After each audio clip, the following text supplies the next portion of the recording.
नमो विष्णुपदाय कृष्णपृष्ठाय भूतले श्रीमते भक्तिवेदांत स्वामिनिति नामिने। नमस्ते सारस्वती देवे गौरवाणी प्रचारिणे निर्विशेष शून्यवादी पश्चात् देशतारिणे। हरे कृष्ण। আজ আমরা শ্রীমদ্ ভাগবতের তৃতীয় স্কন্দের দ্বিতীয় ভাগের 32 নম্বর অধ্যায় থেকে শ্রবণ করব। অধ্যায়ের নাম সকাম কর্মের বন্ধন। শ্লোক নম্বর 7। সূর্যধারণতে যন্তি পুরুষং বিশ্বত মুখাম পুরুষং প্রকৃতিম বিশ্বৎপত্তি অন্তভাবনম। শিলা প্রভুপাদ কৃত অনুবাদ এবং তাৎপর্য। জয় শিল প্রভুপাদ কি জয়। এই প্রকার মুক্ত পুরুষ জ্যোতির্ময় পথের মাধ্যমে পূর্ণ পরমেশ্বর ভগবানকে প্রাপ্ত হন, যিনি জড়জগৎ ও চিৎ জগতের অধীশ্বর এবং সৃষ্টি ও বিনাশের পরম কারণ। এখানে বলা হচ্ছে সূর্যদ্বারে না, সূর্যের দরজা। সূর্যের দরজাটা কি অন্ধকার হবে না আলোকিত হবে? আলোকিত। এই সংসারে দুটো দরজা আছে, একটা হচ্ছে তমোদ্বারম আর একটা হচ্ছে এখানে বলা হচ্ছে সূর্যদ্বারম। তমোদ্বারং যোশিত সঙ্গ, যোশিত সঙ্গকে বলা হচ্ছে তমোদ্বারম। যোশিত সঙ্গ মানে পুরুষের পক্ষে নারী সঙ্গ, নারীর পক্ষে পুরুষ সঙ্গ।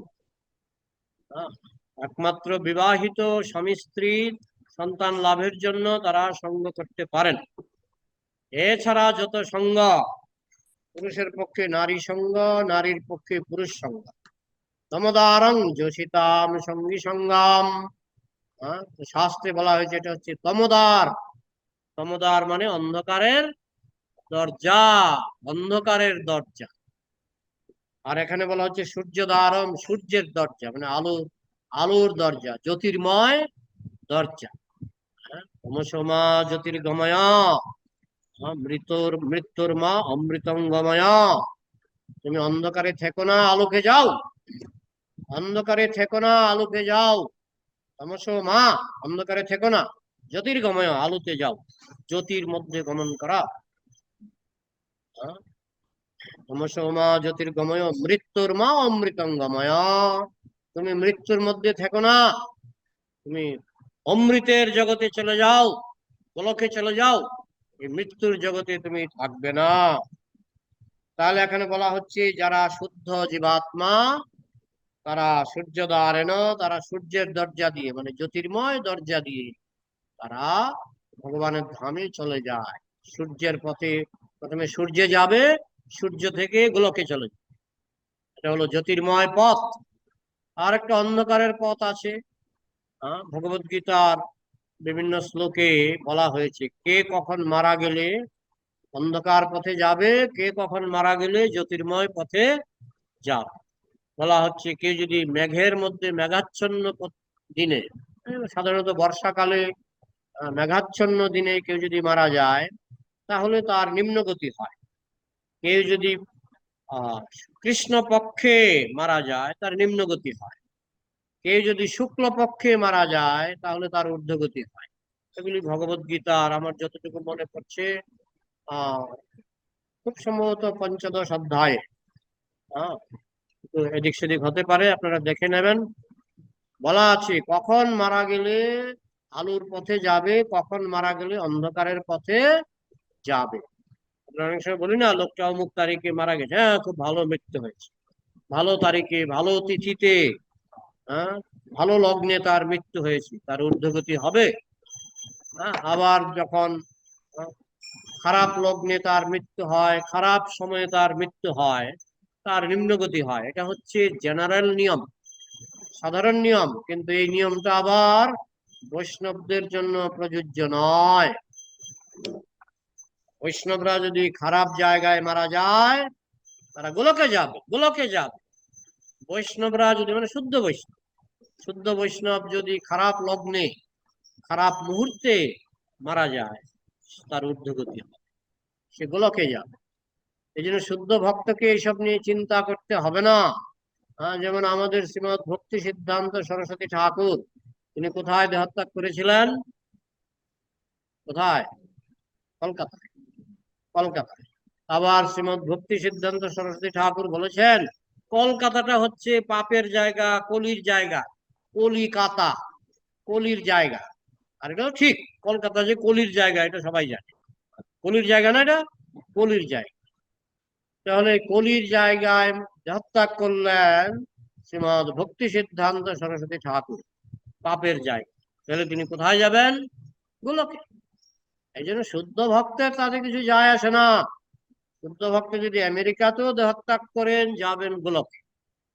শুদ্ধ ভক্ত যদি বৃন্দাবনেও দেহত্যাগ করেন, যাবেন গোলকে। তার কাছে কোনো ফারাক নেই। এখানে যে বলা হচ্ছে, এটা হচ্ছে সাধারণ মানুষের জন্য, আমার আপনার জন্য। হ্যাঁ, সাধারণ মানুষ যদি অশুভ লগ্নে অশুভ মুহূর্তে মারা যায়, তার নিম্নগতি হবে। সাধারণ মানুষ যদি শুভ মুহূর্তে মারা যায়, তার ঊর্ধ্বগতি হবে। এখানে বলা হচ্ছে সূর্যদ্বারেণ তে জানতি পুরুষং বিশ্বত মুখম। যারা এইভাবে ভাগ্যবান, তারা জ্যোতির্ময় পথে ভগবানের কাছে চলে যায়। পরাবরেশং প্রকৃতিম। এই প্রকার মুক্ত পুরুষ জ্যোতির্ময় পথের মাধ্যমে পূর্ণ পরমেশ্বর ভগবানকে প্রাপ্ত হন, যিনি হচ্ছেন পরাবরেশম, পর অবর, পর অবর, পরাবর, ঈশং মানে ঈশ্বর। পরাবরেশং, যিনি জড়জগতেরও মালিক, চিৎ জগতেরও মালিক। যিনি এই জেলখানারও মালিক, আবার গোলকেরও মালিক। ভগবান কিন্তু সব জায়গার মালিক। এমন নয় যে তিনি শুধুমাত্র গোলকের মালিক, তিনি জেলখানারও মালিক, এই জড়জগতেরও মালিক। যে দুঃখালয়ম অশাশ্বতম, দুঃখের জগৎ, তারও মালিক হচ্ছেন কৃষ্ণ। যেমন সরকার, সরকার বিশ্ববিদ্যালয়েরও মালিকানা দাবি করতে পারে, আবার জেলখানারও মালিকানা দাবি করতে পারে। কিন্তু বিশ্ববিদ্যালয়ে সবাই যায়, পড়াশোনা করবে, ভালো চাকরি পাবে, সেই উদ্দেশ্য। আর জেলখানায় সবাই যায় শাস্তি। জেলখানায় যায় যারা আসামি, কয়েদি, গুন্ডা বদমাস, তারা জেলখানায় গিয়ে শাস্তি পায়। আর বিশ্ববিদ্যালয়ে যায় যারা পড়াশোনা করবে, ভবিষ্যৎ উজ্জ্বল। ঠিক সেরকম এই সংসারে যেমন জেলখানা আর বিশ্ববিদ্যালয়, দুটোরই খরচ বহন করেন কে? সরকার। ঠিক তেমনি এই যে জনজগতের জেলখানা, তার তত্ত্বাবধান করেন আমাদের পরম সরকার জগন্নাথ, জগতের নাথ। তিনি এই জেলখানার খরচ বহন করেন। একটা সাপ কি খাবে, তার জন্য ব্যাংক বানাতে হবে, এগুলি ভগবান করেন। একটা সাপেরও যাতে খাবার জোটে, এই চিন্তাও ভগবান করেন। এইভাবে এই সংসারে যত কিছু আছে সবকিছুর মালিক হচ্ছেন কৃষ্ণ। তারপরে কি, তিনি হচ্ছেন অধীশ্বর এবং সৃষ্টি ও বিনাশের পরম কারণ। সৃষ্টি হচ্ছে তার কারণে, বিনাশ হচ্ছে তার কারণে। আপনার যদি দুটো পয়সা আসে, ভাববেন না যে আপনি কারণ। বলে হ্যাঁ, আমি সারাদিন পরিশ্রম করছি, করতে পারেন, কিন্তু আপনি মূল কারণ নন। মূল কারণ গীতায় বলা হয়েছে, অধিষ্ঠানং তথা কর্তা করণং চ পৃথগ্বিদম বিবিধশ্চ পৃথক চেষ্টা দৈবং চৈবাত্র পঞ্চমম। পাঁচটা কারণ বলা হচ্ছে, পাঁচটা কারণ। একটা হচ্ছে কি অধিষ্ঠানম, কোন জায়গায় আপনি আছেন। কোন জায়গায় আছেন? একটা দোকান খুললেন, দোকানটা যদি এখানে খুলেন চলবে না। দোকানটা যদি আসানসোল মার্কেটে খুলেন, তাইলে সেটা চলবে। যেখানে জনবসতি বেশি, জনসমাগম বেশি, সেখানে দোকান খুললে দোকানটা চলবে। তাহলে প্রথম হচ্ছে অধিষ্ঠান, স্থান। কোন জায়গায় কি করছেন সেটা একটা ব্যাপার। অধিষ্ঠান তথা কর্তা, তারপরে যে করছে, যে করছে মানে আপনি। আপনিও আপনার চেষ্টা, উদ্যোগ, সেটাও দেখতে হবে। আপনি যদি ভালো জায়গায় দোকান খুললেন কিন্তু সারাদিন দোকানে ঘুমিয়ে থাকেন, তাহলে দোকান ভালো চলবে। অধিষ্ঠানম তথা কর্তা, যে দোকানটা খোলে তারও ভূমিকা আছে।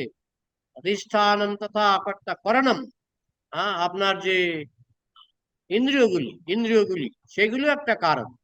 ইন্দ্রিয় ছাড়া তো কর্ম করতে পারবেন না। চক্ষু না থাকলে আপনি দোকান কি করে চালাবেন, কর্ণ না থাকলে দোকান কি করে চালাবেন, বলা হচ্ছে এগুলো একটা কারণ। কারণম চ পৃথক বিধাম, বিবিধাশ্চ পৃথক চেষ্টা, আবার বিভিন্ন রকমের চেষ্টা, উদ্যোগ, দৌড়াদৌড়ি, এখানে গেলেন সেখানে গেলেন, মানুষের সঙ্গে যোগাযোগ করলেন, এই যে চেষ্টা, এটা একটা কারণ। এটা কয়টা হলো? অধিষ্ঠানং তথা কর্তা, কারণং চ পৃথক বিধান, বিবিধাশ্চ পৃথক চেষ্টা, চেষ্টা এটা একটা কারণ, চারটা। আর দৈব, দৈব মানে ভগবানের কৃপা। হ্যাঁ, দৈব, দৈব মানে ভগবানের কৃপা। ভগবানের কৃপা না হলে এই চারটা কারণ থাকলেও আপনি ফেলিউর হবেন। আপনি ভালো জায়গায় দোকান খুললেন, আপনার চোখ কান সব ভালো, আপনার আয়োজন সব ভালো, ভালো যোগাযোগ আছে, ভালো চেষ্টা আছে, চারটা কারণ উপস্থিত, কিন্তু ভগবানের কৃপা নাই। একটা ক্লাবের একদল ক্লাবের ছেলে এসে বলবে কালকে দোকান ছাড়ো, নাইলে এই দোকান তোমাকে আমরা মেরে ফেলবো। আপনি ভয়ে দোকান ছেড়ে দিলেন, বুঝলেন যে কৃষ্ণের কৃপা নাই, কৃষ্ণের কৃপা নাই। কিংবা আমি দেখেছি আমাদের আমার জন্মস্থানে একদিন একটা মিষ্টির দোকান, হঠাৎ করে একটা ছেলে, তখনকার দিনে বাস গাড়ি, এখনো আছে বাস গাড়ি, ওই বাস গাড়ি সে চালানো শিখছে, বাস গাড়ি চালানো শিখছে, বাজারের মধ্যে বাস গাড়ি চালানো শিখছে। সে নতুন শিখছে তো, হঠাৎ করে এমন স্পিড দিল, একেবারে দোকানটা ভেঙে চুরমার হয়ে গেল। হ্যাঁ, তাহলে তার তো দোকান লস হলো না লাভ হলো? লস হলো, লস হলো। তো ভগবানের কৃপা না হলে, আমি জানি আমার একজন পরিচিত ব্যক্তি, তার একটা দোকান ছিল, সে দোকানটা বিক্রি করে একটা বাস গাড়ি কিনেছে। বাস গাড়ি, বলছে বাস গাড়িতে লাভ বেশি, দোকানে সারাদিন বসে থাকতে হয়, আর বাস গাড়ি অন্য লোকের কাছে দিয়ে দেবো, ড্রাইভার, হ্যান্ডিম্যান আছে না, এসবের কাছে দিয়ে দেবো, কন্ট্রাক্টরের কাছে দিয়ে দেবো, তারা পরিশ্রম করবে, আমি ঘুমিয়ে ঘুমিয়ে টাকা গুনবো। যেদিন বাসটা কিনলো তার সপ্তাহখানেকের মধ্যেই অ্যাক্সিডেন্ট হয়ে গেল, তার সপ্তাহখানেকের মধ্যে অ্যাক্সিডেন্টে বাসটা একেবারে নষ্ট হয়ে গেল। তাহলে এখানে কিসের অভাব ছিল? দৈব, মানে কৃষ্ণের কৃপার অভাব, কৃষ্ণের কৃপার অভাব। এই পাঁচটা জিনিস, যে কোনো কর্মের পেছনে এই পাঁচটা জিনিস যদি ঠিকঠাক থাকে, তাহলে আপনার কর্ম সফল হবে। বিশেষ করে যদি কৃষ্ণের কৃপা না থাকে, আপনার কর্ম সফল হবে না। আর কৃষ্ণ কৃপা থাকলে অনেক বেকায়দার মধ্যেও আপনার কর্ম সফল হতে পারে, অনেক কিছুর অভাব, তার মধ্যে আপনার কর্ম সফল হতে পারে যদি কৃষ্ণের কৃপা থাকে। তাহলে এই যে পাঁচখানা মানে কারণ, তার মধ্যে সবচেয়ে বড়, সবচেয়ে বলবৎ কারণ হচ্ছে কৃষ্ণের কৃপা। এটা ভক্তরা বুঝতে পারে, অভক্তরা বুঝতে পারে না। অভক্তরা মনে করে আমি চেষ্টা করলেই তো হয়ে যাবে। আরে তুমি চেষ্টা করলেও হবে না, তাই না? কৃষ্ণের কৃপাটা সব কাজের পেছনেই কৃষ্ণের কৃপা খুব দরকার। আপনি আপনার ছেলের বিয়ে দেবেন, মেয়ের বিয়ে দেবেন, খুব চেষ্টা করলেন, হাজার হাজার পাত্র পাত্রী দেখলেন, ভালো ভালো ঘটক লাগালেন, হ্যাঁ, পরে বিয়ে হলো, খুব খুশি, ছেলে খুব ধনী, কিন্তু কৃষ্ণের কৃপা নাই। হয়তো দেখা গেল বিয়ের পরে ছেলের হার্ট অ্যাটাক হয়ে গেল, বা গাড়ি অ্যাক্সিডেন্টে মারা গেল, কিংবা বিয়ের পরে দেখা গেল ছেলেটা তো লুকিয়ে লুকিয়ে অবৈধ সঙ্গ করে। তো এইভাবে কৃষ্ণের কৃপা যদি না থাকে, আপনার চেষ্টায় কাজ হবে না। এই জন্য সবসময় ভক্ত যা কিছুই করুক, তার অহংকার নেই যে আমার চেষ্টায় হলো, আমার চেষ্টায় হলো। সে জানে কৃষ্ণ দিতে 1 সেকেন্ড, নিতে 1 সেকেন্ড, 1 সেকেন্ডে দিতে পারে, 1 সেকেন্ডে নিতে পারে। তাই তার কৃপার উপর নির্ভর করে বিনীত ভাবে, নম্র ভাবে, আমি কিছুই নাই, কিছুই নয় আমি, নিজ বল চেষ্টা প্রতি ভরসা ছাড়িয়া, তোমার কৃপায় আছি নির্ভর করিয়া, নিজ বল চেষ্টা প্রতি ভরসা ছাড়িয়া, তোমার কৃপায় আছি নির্ভর করিয়া। তার মানে এই নয় যে আমি চেষ্টা করব না, চেষ্টা নিশ্চয়ই করব। কিন্তু অর্জুনকে যুদ্ধ করতে হয়েছিল, কিন্তু কৃষ্ণের কৃপা ছিল বলে অর্জুনের জয় হয়েছে। চেষ্টা আমরা করব, যুদ্ধ আমরা করব অর্জুনের মতো, কিন্তু কৃষ্ণের কৃপা হলে জয়লাভ হবে। কৃষ্ণের কৃপা না হলে দুর্যোধনের মতো অবস্থা হবে। দুর্যোধনও চেষ্টা করেছিল, অর্জুনও চেষ্টা করেছিল, কিন্তু জয়লাভ হয়েছিল পাণ্ডবদের, অর্জুনের, কারণ কৃষ্ণের কৃপা সেখানে ছিল। এই জন্য ভক্তরা সব সময় কৃষ্ণের উপর নির্ভর করে কৃষ্ণকে খুশি করার চেষ্টা করে। কৃষ্ণের কৃপা তো, আমরা যদি কৃষ্ণকে খুশি না করি, কৃষ্ণ কৃপা আসবে এমনি এমনি? খুশি করতে হবে। কৃষ্ণ যেন খুশি হয় না, এই ভক্ত চেষ্টা করছে আন্তরিক ভাবে, চারটা নিয়ম পালন করছে, 16 মালা জপ করছে, তখন কৃষ্ণ খুশি হবে এবং কৃষ্ণ আপনাকে সাফল্য দান করবেন। আর সবচেয়ে বড় সাফল্য হচ্ছে মৃত্যুর সময় আপনি কি গোলকের দিকে যাবেন না নরকের দিকে যাবেন না পশু জন্ম পাবেন, সেটা হচ্ছে সবচেয়ে বড় সাফল্য। আপনি যদি গোলকের দিকে যান, মৃত্যুর সময় আপনি যদি গোলকের দিকে যান, তাহলে সেটা হবে আপনার জীবনের সবচেয়ে বড় সাফল্য। এটাই এখানে কপিল দেব বলছেন যে এইভাবে ভগবান তিনি সৃষ্টি এবং বিনাশের পরম কারণ, ঈশ্বর পরম কৃষ্ণ সচ্চিদানন্দ বিগ্রহ অনাদিরাদির গোবিন্দ সর্বকারণ কারণ, তিনি হচ্ছেন সমস্ত কারণের কারণ।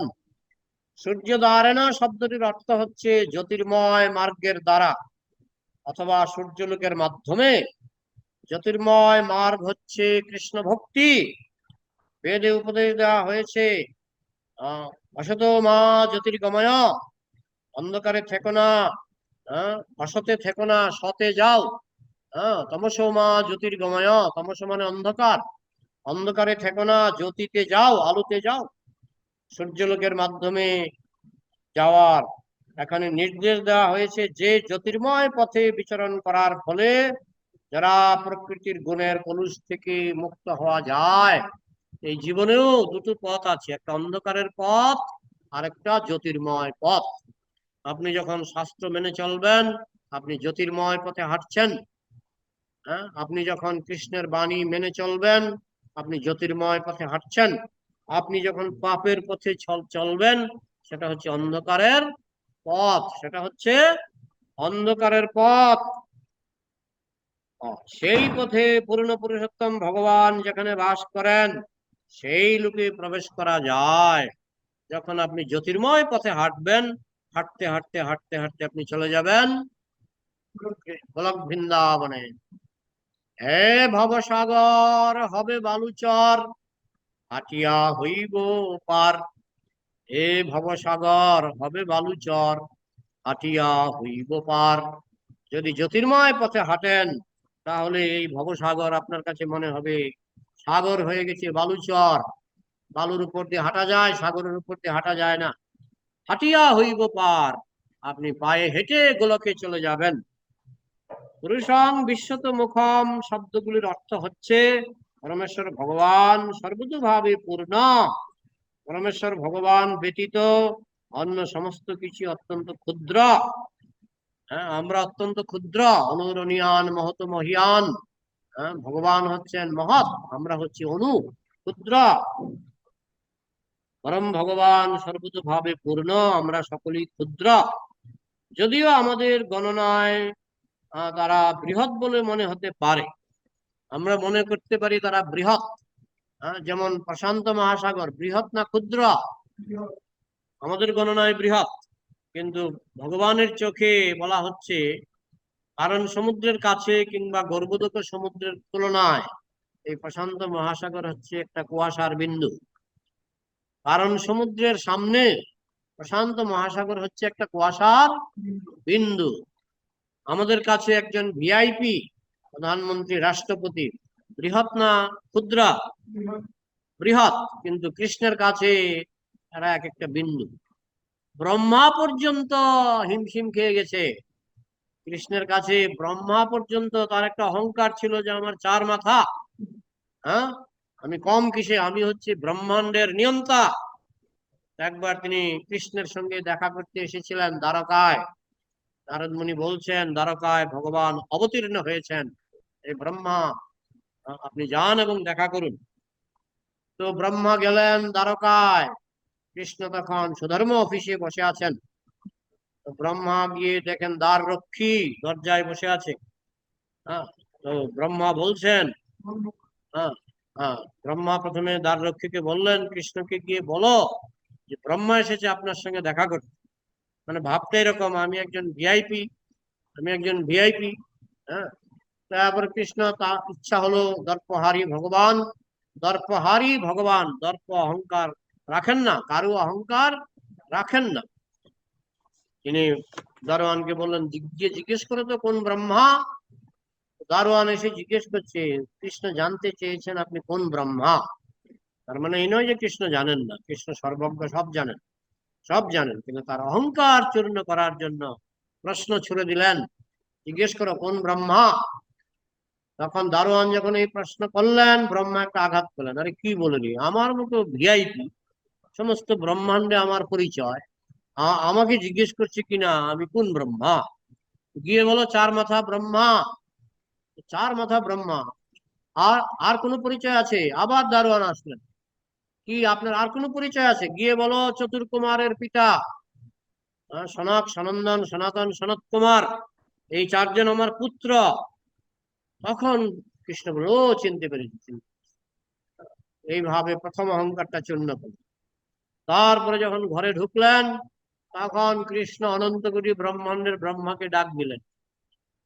এক কলিং বেলে সবাই চলে আসলো, কৃষ্ণের এক কলিং বেলে সবাই চলে আসলো।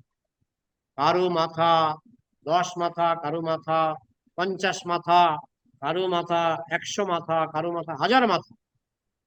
তখন সেই ব্রহ্মা দেখে যে আমার মাত্র 4 মাথা, আর এখানে যারা আছে এরা কারো 10 মাথা, কারো 1000 মাথা, এরা এরা দেখি আমার থেকে বড়।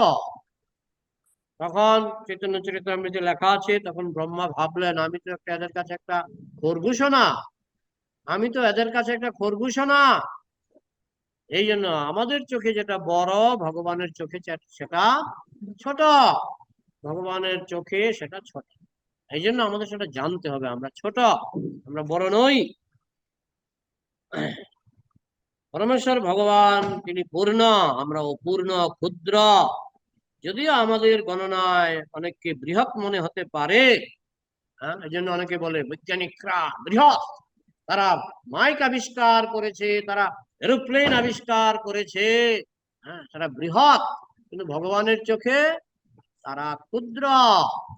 প্রভুপাদ বলছেন, হে বৈজ্ঞানিকগণ, একটা এরোপ্লেন বানাও, তার আয়তন হবে ছোট্ট, ছোট্ট আয়তন, হ্যাঁ, এবং তার ভিতরে পাইলট, রেডিমেড পাইলট বসিয়ে দাও।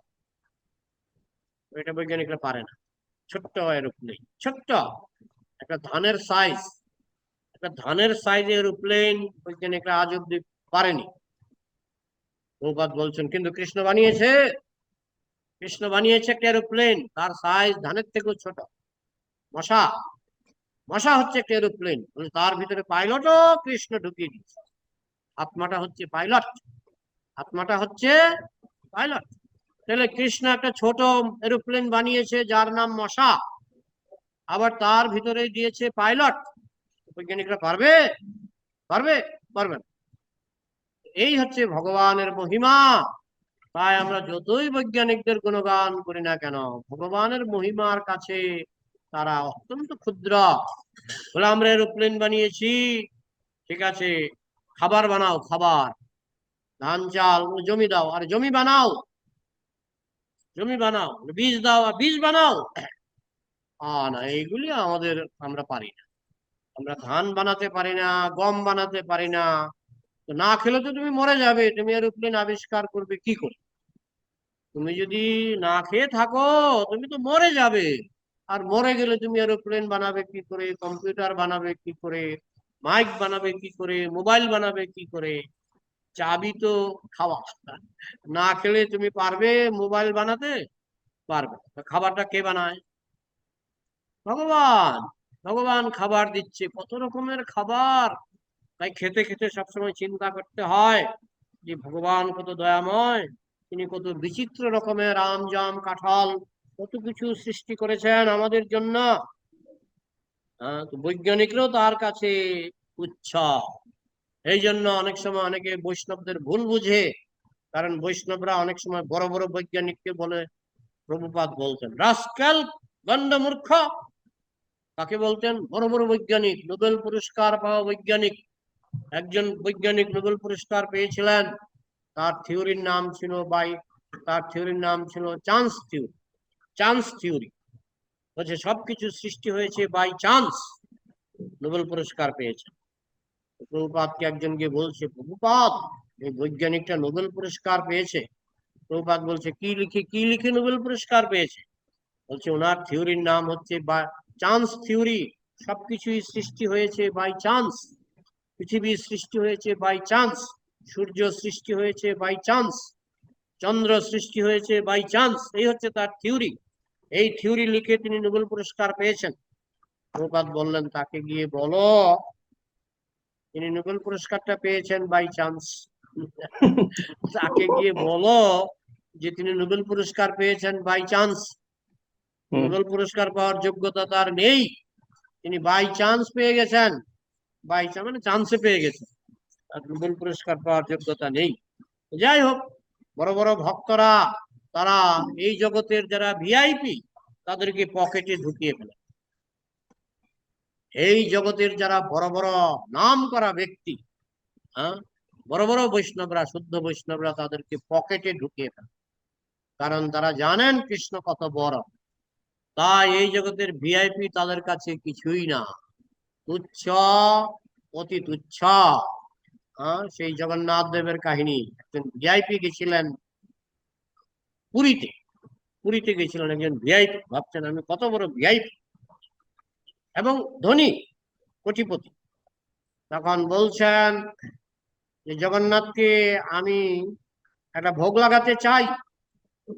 হ্যাঁ, এইরকমই 1 কোটি টাকা দেব। 1 কোটি টাকা দিয়ে একটা ভোগ লাগাতে হবে। একটা থালির মধ্যে 1 কোটি টাকার ভোগ লাগাতে হবে, 2টা থালি দেওয়া যাবে না। পূজারীরা, পান্ডারা তো চিন্তায় পড়ে গেলেন, 1 কোটি টাকা দিয়ে এক থালা, অতুল্য প্রভু কি লাগাবেন ভোগ? 1 কোটি টাকা খরচ করতে হবে এক থালার মধ্যে। উনি বলছেন উনি নাকি জগতের নাথ, জগতের মালিক। জগতের মালিক হলে আপনারা কি খাওয়াচ্ছেন? ডাল ভাত জগন্নাথকে। আমি 1 কোটি টাকা দিলাম, আপনি একটা ভালো ভোগ রান্না করে দিন। 1 কোটি টাকা খরচ করতে হবে এক থালার মধ্যে, 2 থালা দিলে হবে না। পান্ডারা পড়ে গেলেন মহা ফ্যাসাদে। তখন সেই শেঠজি হাসছেন, আপনাদের জগতের নাথ, জগতের নাথ, হ্যাঁ, ডাল ভাত খেয়েই জগতের নাথ। জগতের নাথ আপনারা আমার টাকা দিয়ে এক থালা ভোগ লাগাতে পারছেন না। হ্যাঁ, আপনি যদি বলেন আমরা কয়েক ট্রাক গাড়ি ছানা কিনবো, কয়েক ট্রাক গাড়ি এই কিনবো সেই কিনবো, আরে আমি তো সেটা চাইছি না, একটা থালার মধ্যে একটা ভোগ দিতে হবে। তো পান্ডারা তো চিন্তায় পড়ে গেলেন।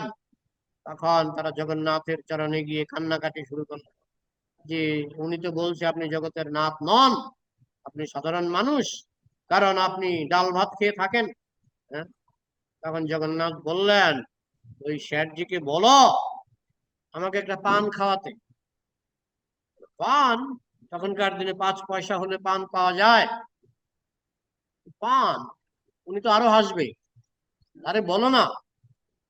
বলে পানের মধ্যে কি কি লাগবে? বলবে পানের মধ্যে কেশর কস্তুরী তো দেবেই, কিন্তু ওই কি বলে, না না, হাতির মাথায় যে মণি হয়, গজমতি, গজমতি, গজমতি গজমতি চূর্ণ লাগবে।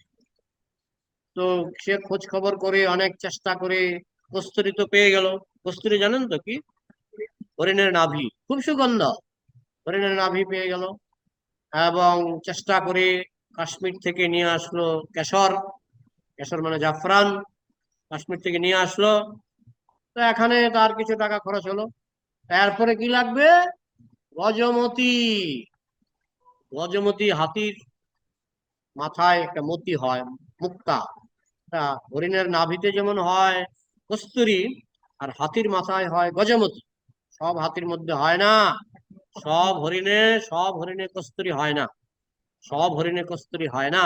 কিন্তু বাজারে কস্তুরী পাওয়া যায়, কিন্তু সব হরিণে পাওয়া যায় না। যাই হোক, সব হাতির মধ্যে গজমতি হয় না। তখন তিনি খুঁজতে লাগলেন, কলকাতায় পাওয়া গেল না, বোম্বে পাওয়া গেল না, কোন জায়গায় পাওয়া গেল না।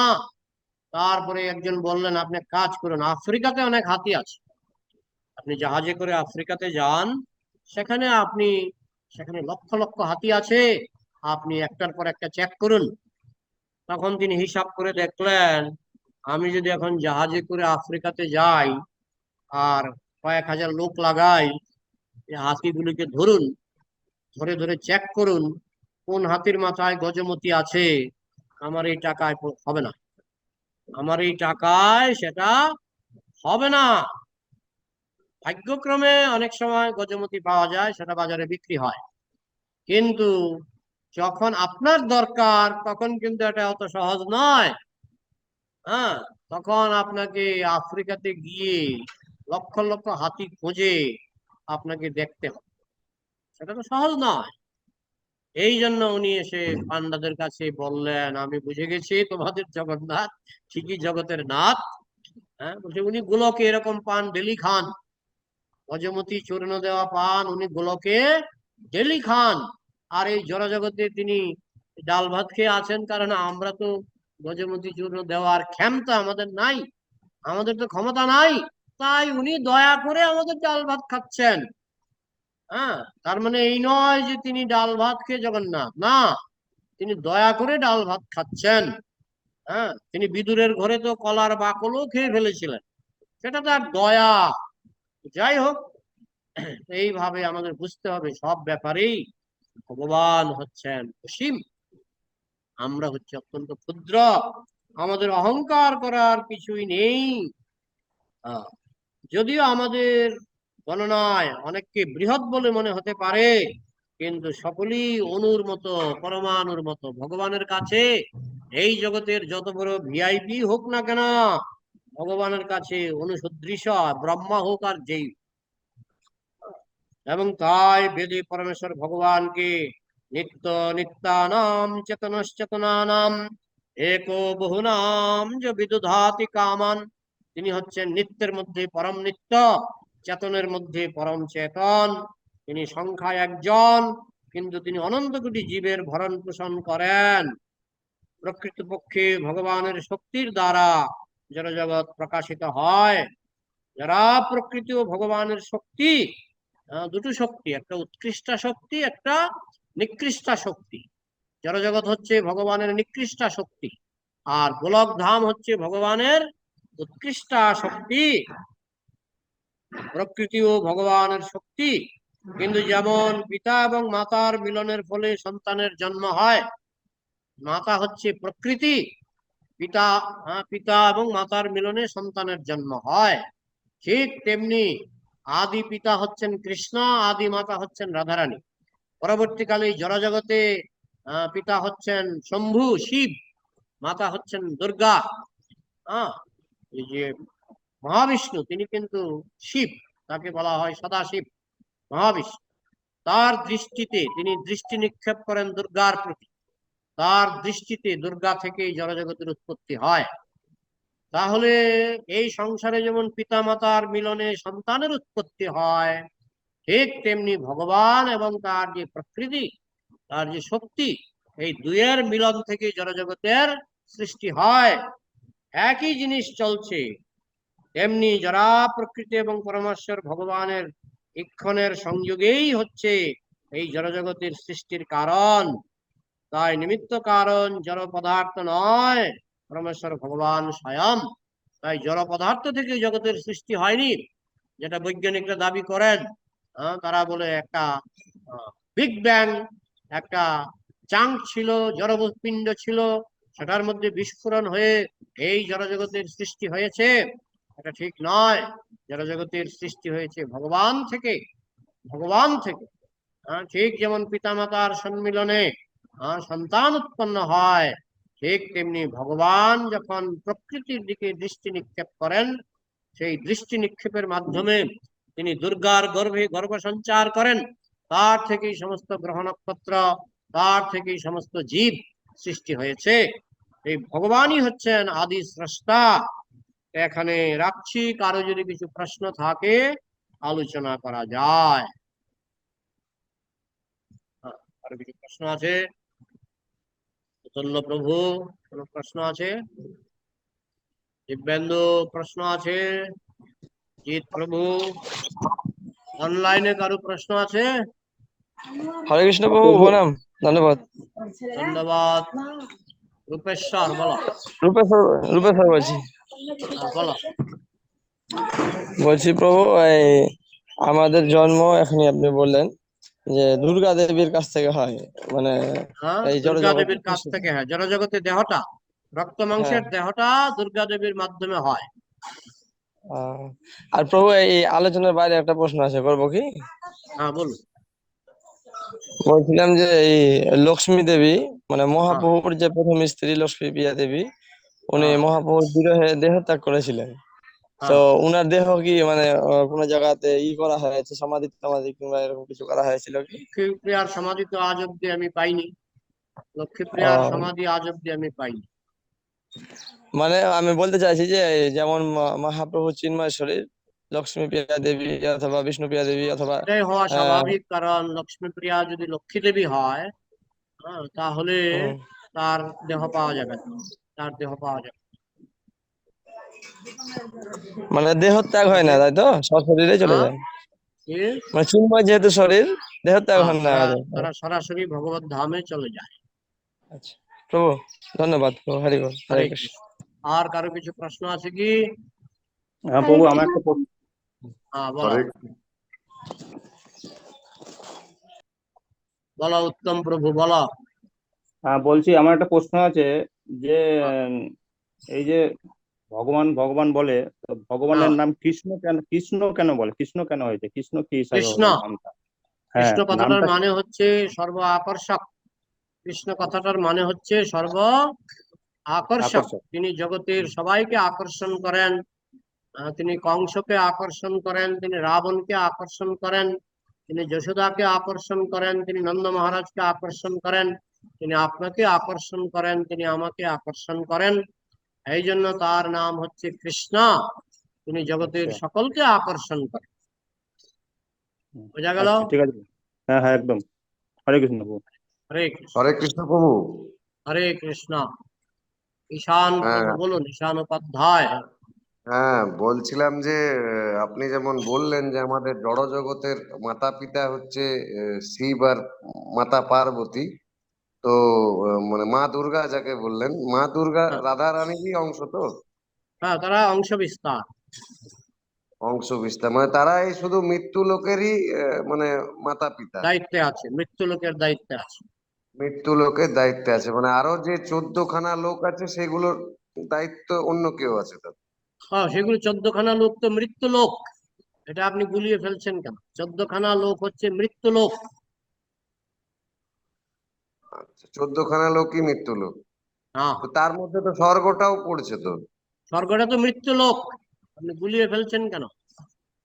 আচ্ছা স্বর্গতে আচ্ছা। গেলে আবার ঘুরে আসতে হবে তো? সেটা আমার জানা নেই। যাই হোক, হ্যাঁ, ওইটা স্বর্গটা মৃত্যু লোক। আব্রহ্মা ভুবনাল লোক পুনরাবর্তিন অর্জুন মামুপত্য তুকন্তে পুনর্জন্ম ন বিদ্যতে। ব্রহ্মলোক থেকে পাতাল লোক পর্যন্ত সবটাই হচ্ছে মৃত্যু লোক। এটা আপনাকে জানতে হবে। আচ্ছা স্বর্গলোকে গেলে আবার ঘুরে আসতে হয় তো প্রভু? হ্যাঁ, এই পুনর্জন্ম হয় মানে মৃত্যু লোক। হুম। আচ্ছা আচ্ছা।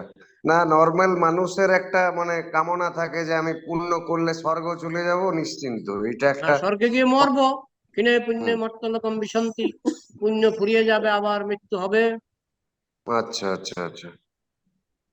আর মহাবিষ্ণুই সদাশিব, তাই তো, মানে যেটা হ্যাঁ, আপনি বললেন? মহাবিষ্ণু সদাশিব। ঠিক আচ্ছা, আছে। ঠিক আছে, তাহলে কি ধন্যবাদ প্রভু। রাখবো, না আর কারো কিছু প্রশ্ন আছে? হরে কৃষ্ণ প্রভু, প্রণাম, আমার প্রশ্ন আছে। জাগৃতি বলো। হ্যাঁ প্রভু, বলছি আপনি যে স্টার্টিং এ বলছেন যে আম, মাতাজিদের ক্ষেত্রে প্রভুরা হচ্ছে মানে নরকের দরজা, আর প্রভুদের ক্ষেত্রে মাতাজিরা হচ্ছে নরকের দরজা, মানে এমনি করে। তো ওইদিকে মানে সঙ্গটা যেটা বলছেন যে সঙ্গ করাটা, তো সঙ্গটা কেমন কেমন প্রকার হয় সঙ্গের, যে কি কি করলে সঙ্গ হয়, আর ওর মধ্যে কি কি না করতে হবে একদমই। হ্যাঁ, অবৈধ সঙ্গ বিবাহ অনুমোদিত। অবৈধ সঙ্গ এটা পার্সেন্টেজ হতে পারে 10%, হতে পারে 20%, হতে পারে 50%, হতে পারে 100%। যে 10% অবৈধ সঙ্গ করবে তার 10% পাপ হবে। যে 50% অবৈধ সঙ্গ করবে তার 50% পাপ হবে। কেউ যদি পরপুরুষের চিন্তা করে, পরনারীর চিন্তা করে, সেটা অবৈধ সঙ্গ, কিন্তু সেটা 100% নয়। তার পাপের মাত্রা অনুসারে, তার পাপের মাত্রা অনুসারে কেউ হয়তো কোনো পরপুরুষ বা পরনারীর সঙ্গে ঘন্টার পর ঘন্টা টেলিফোনে গল্প করছে, মোবাইলে গল্প করছে, সেটাও অবৈধ সঙ্গ, কিন্তু 100% সেটা নয়। 100% হচ্ছে অবৈধ দৈহিক মিলন। তো যাই হোক, কৃষ্ণ দেখবেন এটা কত পার্সেন্ট পাপ, সেই পার্সেন্টেজ অনুসারে তাকে শাস্তি দেবেন। বোঝা গেল? হ্যাঁ প্রভু। আচ্ছা হরে প্রভু, কৃষ্ণ। উম, আর আর কিছু আছে। তবে মানে যারা এখন বিবাহিত মাতাজিরা নয়, মানে আমাদের জন্য এখন কেমন আচরণ করতে হবে প্রভুদের সঙ্গে, যাতে আমরা মানে বেঁচে থাকি আর মানে কৃষ্ণকে সন্তুষ্ট করতে পারি এই দিক থেকে।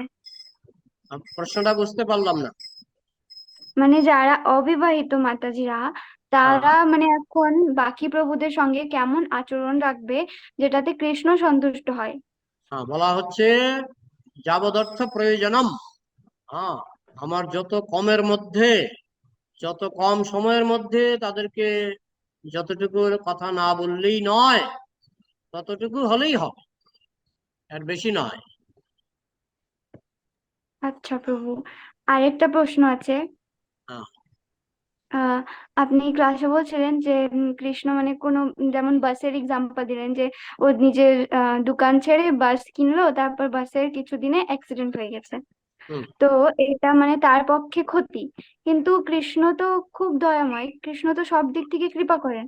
তো হ্যাঁ। এটা কি মানে আমাদের চোখের ভুল যে আমরা মানে জড় জগতে দেখছি যে বাসটা মানে পয়সা দিক থেকে ক্ষতি হয়েছে, কিন্তু কৃষ্ণ অন্যদিকে মানে উন্নতি তো করতে পারেন, মানে কৃষ্ণ তো সেটা দয়াময়, ভক্ত কৃষ্ণ তো হলে, ভক্ত হলে অন্যদিকে উন্নতি করে দেবে, কিন্তু ভক্ত না হলে তার ক্ষতির পর ক্ষতি, ক্ষতির পর ক্ষতি হতেই থাকবে।